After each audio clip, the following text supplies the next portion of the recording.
Hello once again, and welcome back to another haphazard recording, or welcome for the first time.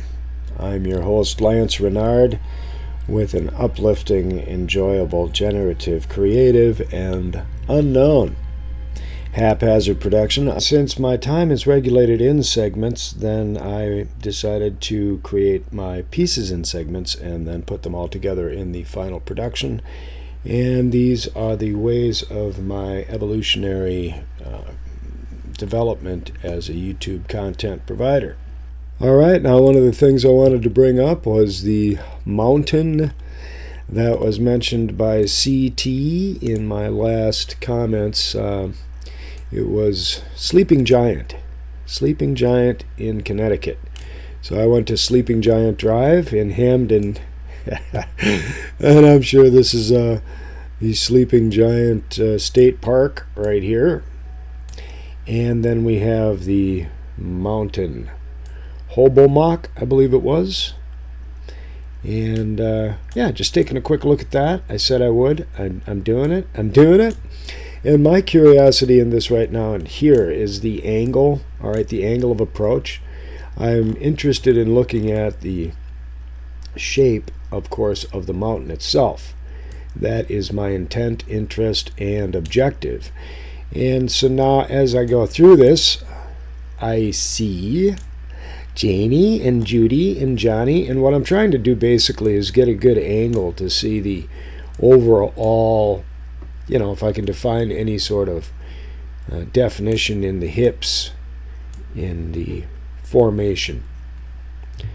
And so doing that briefly, thought I would run through this part and see what I can see. And right, and if I were able to roll over the definition rather than turning it, I think I would get a better view. And while looking at Sleeping Giant State Park, I wanted to point this detail out. If you look up here at this upper peninsula with and see this is a thumb, a finger pointing, and in middle finger or other finger here, wrist area, and then the arm running up this way. And then this area right here as the armpit area. Now I'm going to readjust the angle of this real quickly and take another look at the structures around here. Now, Sleeping Giant is located right in here, Sleeping Giant State Park. And the formations I can see are, one of them is a face right here with the mouth, eye, and right, it looks different on a large screen than it does on the smaller screen. However, I was thinking about the body angle being with the hips on this side, the bulk of the body, the legs curled up in a fetal position, and the head and shoulders in this area. Now, there are a couple other minor details that I notice is if I back off, and you can always, in my opinion, associate a face form or facial form. This is a bird, beak, and lower beak, upper beak, eye, sort of a formation, almost looks like a cockatiel right there as far as the facial formation goes. Now I'm going to back off a little bit more, a lot more, for instance, and come over to this area where I noticed a strange circular form. You see this circle? I can zoom in on it here. This circular form, if I turn it slightly, it actually starts to look like an 8. You see this 8 formation. And I noticed a couple of different eye formations here in the landscape itself. Here's one, for instance, right here, another one here, and there are basically quite a number of them. However, if I come into this area, now you'll start to see faces of different forms and shapes. Zoom down in here and notice this profile right here with the forehead, nose, mouth, chin. Now, if I were going to say, well, that's quite a formation. It looks like a profile right here. And then it also has an ear formation back here, like the ear was up here and then broke off and slowly drifted over here in time. Now, if I were to carry that thought through, then I would have a chin right here, underneath the chin, and then the chest area would run across this way, as if something had fallen and was lying. So if that were the case, then the pelvis and lower abdominal area would be right here, relatively speaking. And if you notice the terrain in this area and the formation of the terrain, you see it almost like starts here, goes all the way through here, where I said the torso would be, and then blobs out over here again without these little striation lines, where I mentioned the body of this thing would be. So if I back off once again and look at those lines, I called them striations, but that's just because I watched too much Bones. And there are other faces that are really easy to make out, in my opinion. Like, it's really demonic with the pointy eyes here, eye there, nose here, mouth below. Yeah, there are a lot of strange little, what you might call humanoid forms. And then we got that figure 8 right here. And here's another strange or curious anomaly, is these scratch marks. I'm going to turn this and show you these scratch marks this way. Almost looks like a cat scratch. Fever, da-da-da. No singing. Scratches. Scratch, scratch, scratch. 3. Kind of a claw mark sort of thing. And that's curious. So I thought I'd bring that up in this little segment. As I mentioned, things are going to be put together in segments. Here's a footprint. And that way, because I only have short segments of privacy to do my work, and in order, see, very much a footprint. It's just craziness. But now if I back off, I want to see another one back here. Like, this one down here that's been mudded in. And he was like running with boots on. I know, it sounds wild, but what isn't? We've been lied to anyway. Might as well take a look at some curious details and consider. And we have more to go through. So, one thing I really want your generation to embrace is that the Earth is a closed system. We cannot leave the Earth. Details. And I will slowly cover these details to give one a more sound foundation. And these are the ways I will deal with this false space that we are given, and these crazy narratives like we can walk around on this surface of the moon. Is that the Earth is a closed system. We cannot leave the Earth. There's no place to go. The Earth. We're sending stuff out there in space, and we're finding skeletons floating around. Or whatever they claim to be finding in all of the images that you get, photographs of so-called photographs of satellites floating around, but you never see any of the garbage in the photographs, which are supposed to be, hundreds of thousands of tons of junk out there. Aside from vehicles, it's supposed to look like this right here. So I wanted to address that once again briefly, and then run over a couple of these minor issues that are, in my opinion, total fluff and huff and fluff, and absolutely evidenced as false, fake, and futile. This is the type of thing that you expect, and then you really actually get these fake photographs. There aren't any photographs. It's all digital imagery, just like this piece right here. It's fake. So that's part of the confiscation, the confusing of the masses in order to keep. If you cannot find a stable data to work from, you will not be able to control or manipulate a damn thing, because you need some place to anchor to. If you got nowhere to anchor to in reality and truth, then you'll never get anything done. And that is the objective of these NASA, Illuminati, whatever you want to call them, controllers. Just way too obvious. when you take things into the proper consideration and put yourself in somebody else's shoes like theirs. And they've done an excellently convincing job of training me. And as you can see, the arc on this is what they all do, every single one of them. So I wanted to, make that clear. I'm sure it's clear to many of you. You all. And how do you say Photoshop? Yeah, I've done plenty of Photoshop and made lots of pretty little pictures. And with a little star, flare, lens flare, and all of that happy hoo-ha. You can fake a lot of stuff. And I would like to mention this circular form back when I believed in space, way back when I believed in space, 20 minutes ago. Chihuahua. The circular form, whenever I saw something like this on Google Earth, my assumption would immediately be, of course, that there was a huge meteorite that fell from space and hit the Earth and turned into a large circle, and you were there. But now I don't believe in space as I did a couple of years ago, not in the way that it was presented or is presented. And this gouge mark over here. But I wanted to mention that every circular formation that I saw, I used to believe that was a rock coming down, punching a hole through, just like the Gulf of Mexico.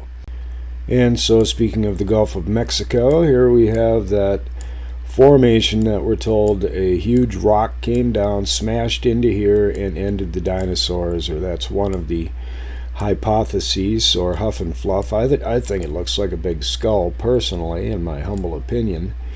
And it is part of what I do here is to look at what other people think in, my little YouTube universe, like the concepts of others. Here we have Martin Leadkey. On Flat Earth British think tank photo dump, which you can find on flatearthbritishinfo.com, my website, my new Flat Earth British website, which will be linked, and I'll show you at the end of this. I put another 1,500 juicy pictures on there last night, so there are way over 10,000 images. Like I said on my last post, I'm fully intent on getting all these links up for all of these documents, like thousands, and I'm not even joking, to the people. Okay, so all of these thousands that are watching me, you can all help out. Really, guys, I don't want to be sitting on all of this unbelievable information, so we're working a way to basically get the biggest free online source available to humanity, unselfishly, outside of quackademia, which is all just control and taking the piss. Okay.